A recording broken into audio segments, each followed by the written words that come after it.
விதிகளை எழுதி வைத்திருக்கிற பதிவேட்டிற்கு தாய் புத்தகம் என்று பெயர். அவனிடத்தில் அந்த புத்தகம் இருக்கிறது. அவன் தான் எழுதியவன்.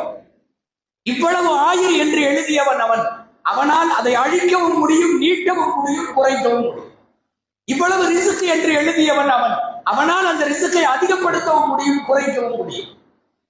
ஒன்ஸ் எழுதிட்டான்னா அதுக்கப்புறம் அவன் அழிக்க மாட்டான்னு எங்கி சொல்லல. குர்ஆன்ல அவன் சொல்றது என்னன்னா, நாடியதை அழிப்பான், நாடியதை சேர்ப்பான். ரெண்டுமே அங்க வருகிறது.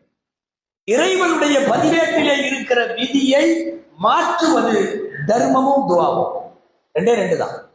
அந்த அடிப்படையில் துவா மாற்றும்.